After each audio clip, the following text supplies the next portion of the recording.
everybody. Nice to see you. Right. Yes, I was saying. I thought we Our name down. Right. I need paper. If people could have paper. Oh, yeah. Do you have like white paper? 1991. And also has worked her way up our tough ladder to being a trainer and peer review. And now actually does a little bit less with us because she's actually a busy professional in our field, which is unusual. And she has, with Michelle Drake, they have their own mediation and training corporation and consulting facilitation called JDS Mediations. And you're involved in a whole bunch of other things, but we welcome you and we're looking forward to it, so thanks. Thank you. Good evening. Good evening.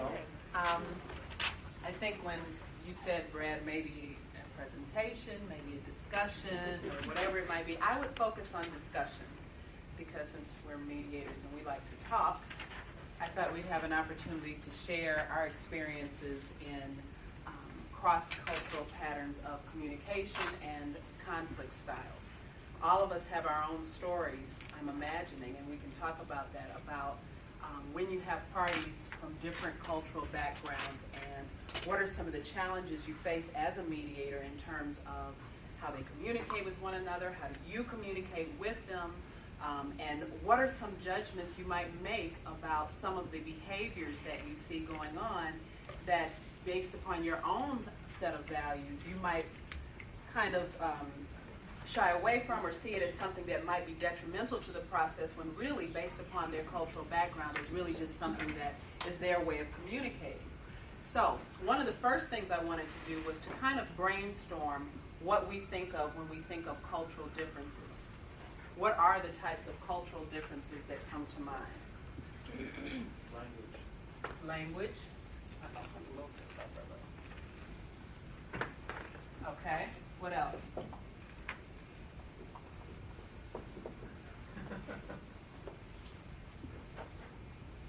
The meaning of eye contact.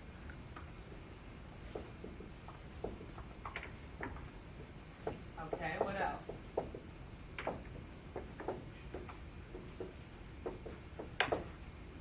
Religions. What else? Race. Gender.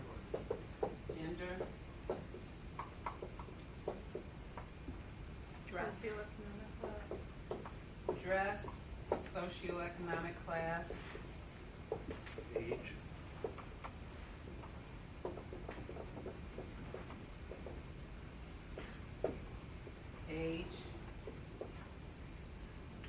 Region.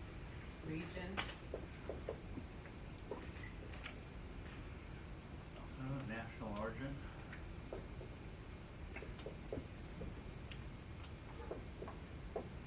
Okay.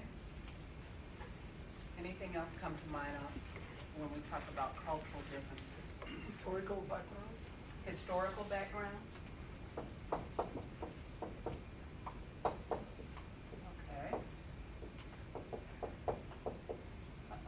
All right, let's start with this list. What are some of the communication patterns or conflict styles or conflict management styles that we may attach to some of these different categories?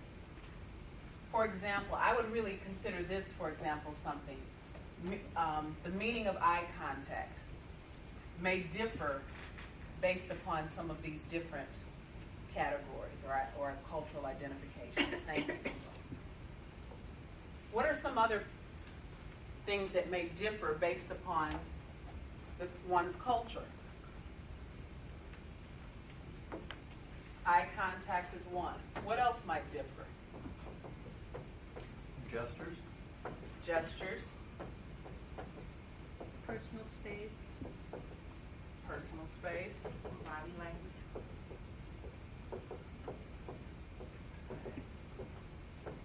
Vocabulary.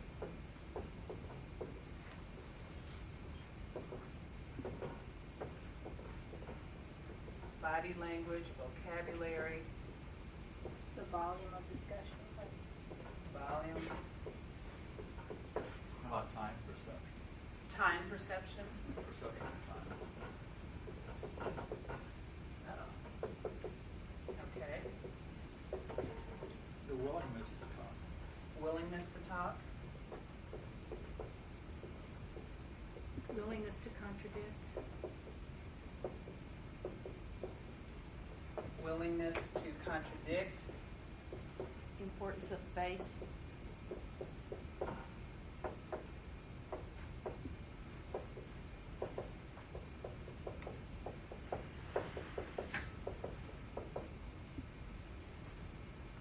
Anything else that comes to mind?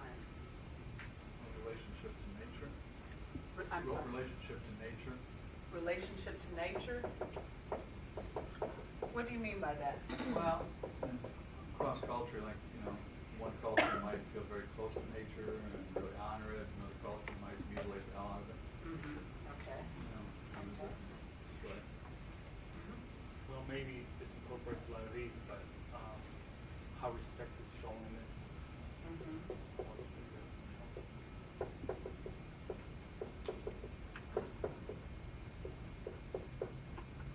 Okay. So let's just start with these. We have a whole list of various types of cultural distinctions that we can come up with. We have a whole list of various behaviors or communication styles or patterns that may be affiliated with these various cultures. And the next thing that I want you to do, if you could just take a couple of minutes and just, here's where the paper comes in. I realize this is where the paper comes in. I want you to take a couple of minutes and think about, and I really want to focus on the context of mediation. And we know that we come into contact with people from various cultural backgrounds all the time. But specifically in mediation, I want you to think of a time where you might have had parties in the mediation with some of these cultural differences. Maybe there was one party who was culturally different from you. The parties themselves might have been culturally different in some way. And then I want you to think of how some of these came into play. Just think back and try to think, this was really challenging for me as a mediator because I noticed that this person was communicating this way and I was uncomfortable with it because it was different from how I usually communicate. Just kind of see if you can identify a time when in a mediation you felt that there were some cultural issues present that made the mediation a little more challenging or more interesting. But at least something that you thought this was related to that. Because there's so many distinctions, you're bound to have had an experience in one of these areas. Well, I was thinking one time with a Hispanic and an Anglo, that the Hispanic really had a need to talk much more extensively and do a lot of relating, which I think almost looked excessive. To the Anglo, it was like bang bang bang, and came in prepared and laid everything out kind of thing. And I noticed that there was just an observed difference, but also I think a reaction from the Anglo, like this person going on and on and on. So that was. If you care to share this, how did you feel as the mediator watching this interchange between them? Did you have any of your own perceptions about, the communication patterns that you were observing and how they might have differed from your own? Well, because I've done a lot of diversity work, it was real obvious to me that that's what was going on, and both were okay. Okay. So to me, it was like an and situation. There's this style and there's this style. Okay. But it seemed like the Anglo person was more reactive to the other person, which was not true as far as the Hispanic person. The Hispanic person wasn't reacting negatively to the Anglo not saying enough. Okay. So it was almost like a dominant. Okay. So I just took note of that. Kept that in mind. Look for other tensions. Okay. Anyone else? I actually want to take a minute because it might not be that obvious. That was an example that you could think of very easily. Yeah, that's all. Let's just sort of stop and take a couple of minutes and think about a time when you might have been in this situation and what kinds of challenges were present in the mediation.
Okay. Does anyone else want to share a time when, as the mediator, some of the things that you had to deal with culturally diverse parties, some of the patterns of communication or conflict styles that you might have noticed, which may have been their actual styles, or it might have been your perception of what was happening, or have you, that sort of thing? Yeah. One that I observed, actually, I'm thinking of it now in two different times I can recall, where it actually made it quite a bit easier for me as the mediator.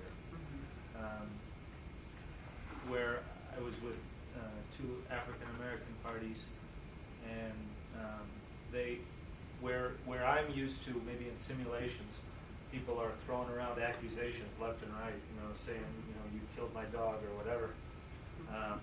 They were very, very careful. If they had not actually seen somebody do something, even though it seemed to me that they were saying, I know you did this, even though I didn't see it.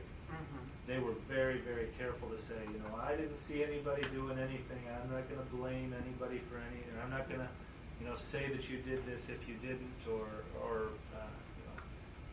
but all I can say is somebody put that on my lawn, or somebody did this to my car, and you happen to be, living right next door to me at the time. And it made it easier for me as a mediator because I didn't have to, reality test or try and reframe any of that at all. Right. But it was something I observed in these cases where, my own instinct might have been to say, look, who the heck else could have done it? If you were living right next door, who else would want to mess with my car? Or who else would want to do this on my lawn? Okay. And you had a second? Similar Same situation. things Okay. in two different cases that as I'm recalling it now. All right. And again, if you care to share, what was your thinking pattern with relation to whether or not that was something that was clearly a cultural pattern of communication or not? How did you come to see that as something that specifically related to having two African American parties? I guess I didn't until just now. Okay. It's something that has stuck out in my mind, and how I remember sitting there kind of just thinking about it and thinking, wow, that's great. I don't have to do anything here. I can just shut up and let them talk to each other a little more. All right. This one. I guess I've observed, again, with African American clients, participants,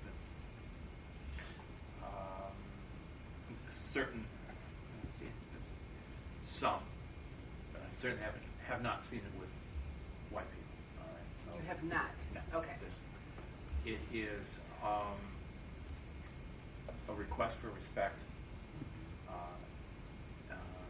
that sometimes is how they wish to be addressed. Very significant. Call me mister.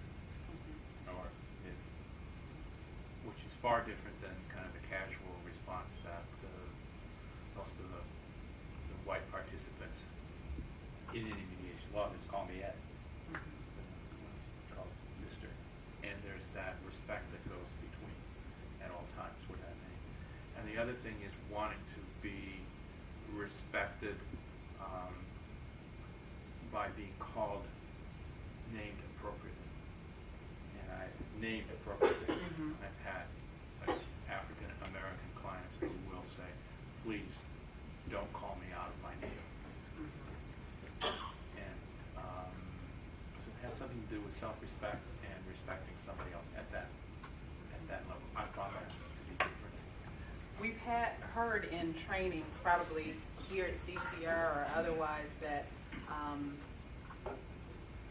when we have the discussion regarding cultural differences, and that's one example that's often given of, we're typically taught that you kind of get on a first name basis as a way of a level of comfort and bringing people into the discussion.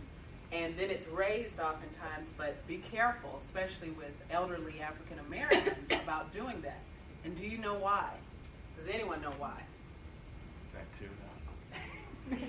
Go ahead. As I understand it, it is from traditions, I'll say out of the South, but it's Jim Crow and bigotry where everybody was referred to as boy or girl.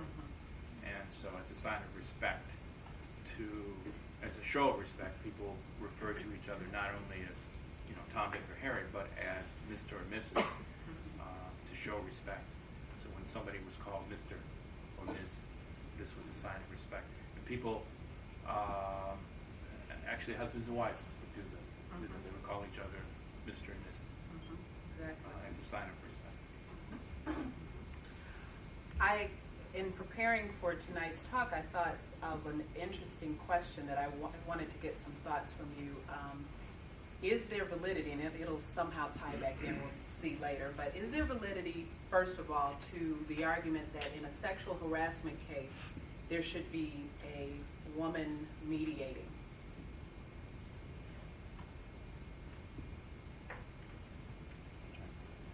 And what would be the reason for that? All the time? I don't know what Mediating, co-mediating, much of the time, not all the time necessarily, but is that preferable? Is it the same sex of the sexual harassment? Yes, I'm sorry, yes. If a woman has been sexually harassed, let's say on the job, by a man, Okay. and the mediation scenario would be probably a woman as the claimant on one side, and then maybe, let's even set it up as a couple of men on the other side. Would it be preferable to have a woman mediating? We know that there's issues of power imbalance that typically come up, but specifically I wanted to ask about in terms of the communication patterns. Would it be preferable to have another woman, strictly from the idea of the communication patterns of women? What are your thoughts? My thoughts is yes, and I'm saying that from experience when I set up a mediation that has to do with sexual harassment. The woman is the one that voices the opinion of having a woman there, or states the appreciation of knowing that the mediator is a female. And what Because of the happens in the conflict session in terms of whether the woman, do you notice any differences in the communication between the women once they are in the session? I would say yes. Because of comfort and the feeling perhaps of somebody's understanding what's being said, or someone is listening and it's not being brushed off because I'm a female and the mediator is a male. I had a sexual harassment case not long ago where I didn't observe any of what you're talking about. But after the fact, when the agreement had been reached, and the woman who was co-mediating with me, and the complainant, and another woman, who was an observer, were sitting around talking while some other stuff was happening. And the complainant said that she was much more at ease when she walked into the room and saw other women there. But I didn't pick up on it during mediation itself. And that could have been, again, from the power imbalance perspective of just knowing that there's somebody there who might connect with me. but maybe their communication patterns were no different than they would have been between a male mediator. We don't know. Or you were the co-mediator? Okay. Did you notice any differences in the communications? I really didn't. I was surprised, but pleased to hear it come out afterwards. That she had a certain level of comfort because of the female. Now, let me ask, what about African American parties and the need for an African American mediator? Similar type of concept, but a little bit different. And I raise that because there are many times that I'm asked to work on cases where there are African American parties, strictly because I'm African American. And I Presumably also because you're a pretty good mediator. well, yeah, I mean, the skill as well, but I mean, pulled in saying, we know that there are African American parties involved, and so this would be helpful for you to be a part of the case. When we mediate,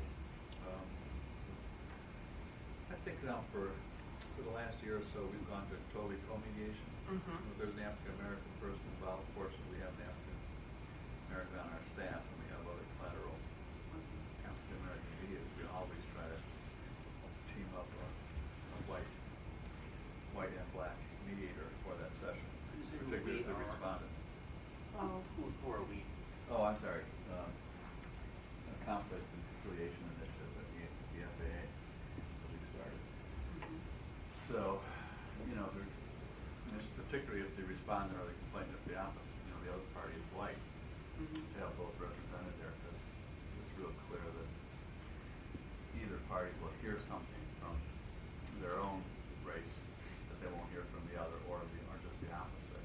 They'll hear it much clearly if it's said by the person. Yeah. Okay, so that's one thing that might be different in terms of communication patterns, being able to hear or accept even something that's said by someone from the same cultural background. And the sensitivity that goes with picking up on the nonverbals that I might not pick up on.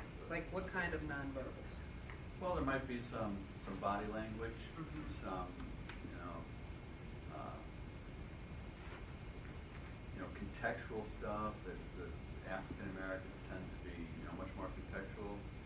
That, I as an Anglo and a white male thing, might be disadvantaged and miss it, miss the subtlety, or my partner will pick up on it and come back with an appropriate question that I might not have.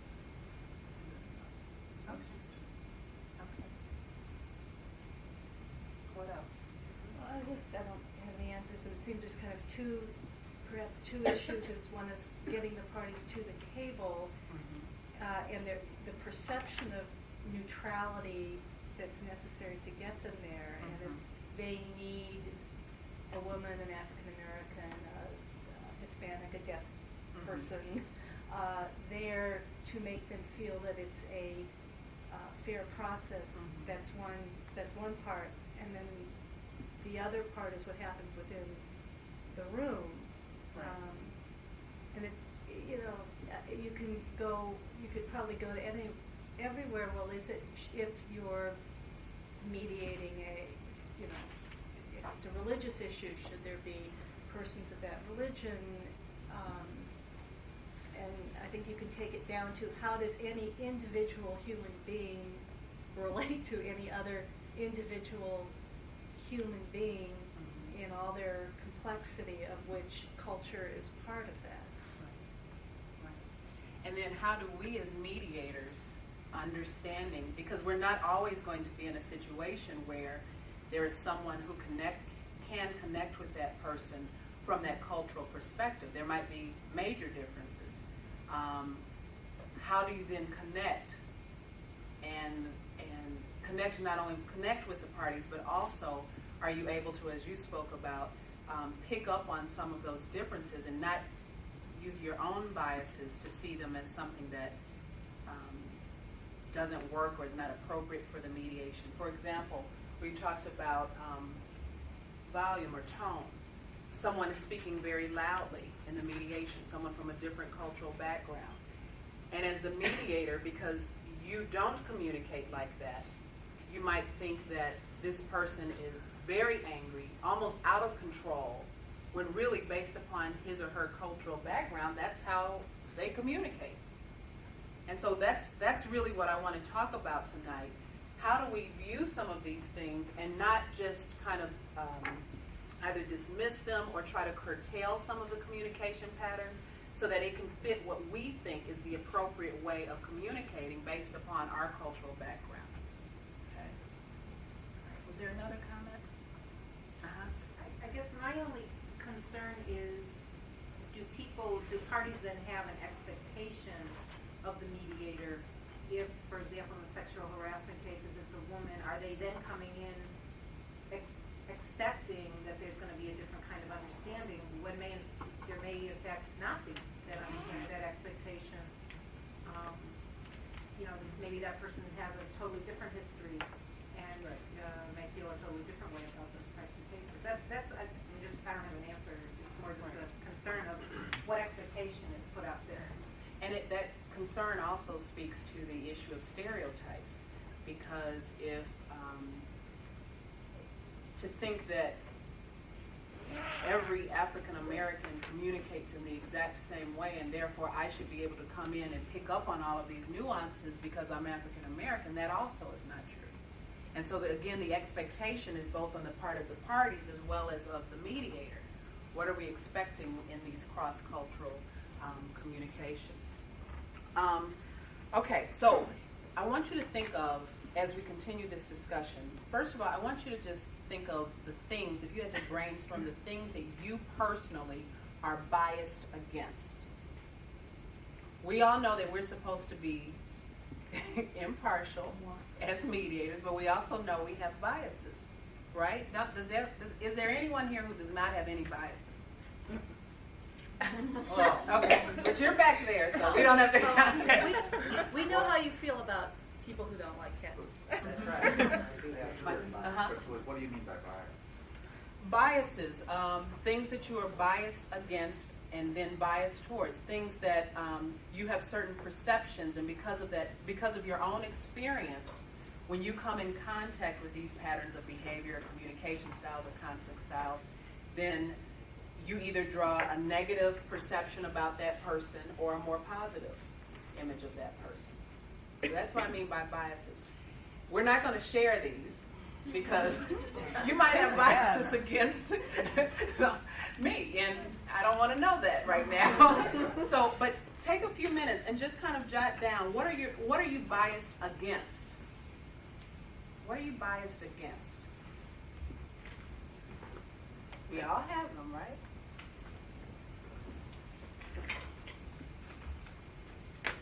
Might be behavior, some of the decisions people make, the way someone dresses, the way they wear their hair, their lifestyle. And of course, all of these things, use this kind of as a guide. Are there any of these that when you come in contact with someone, you sort of, there's something about that? For example,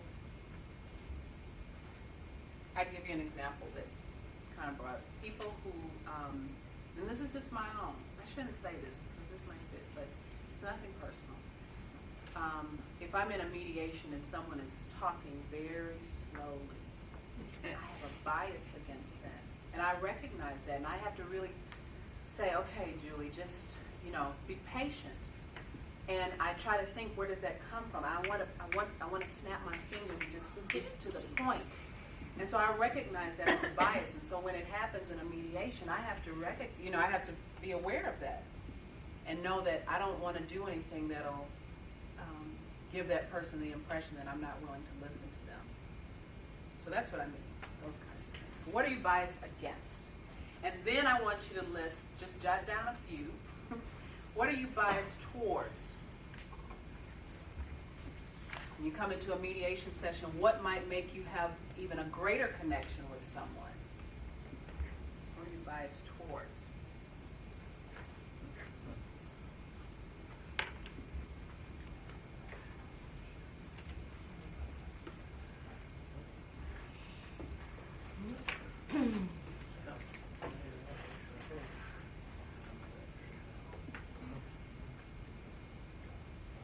Now, I'm doing all of this so that, because because this is the first step when we talk about cultural differences in mediation, is to really examine ourselves and see where those biases lie, and as much as we can.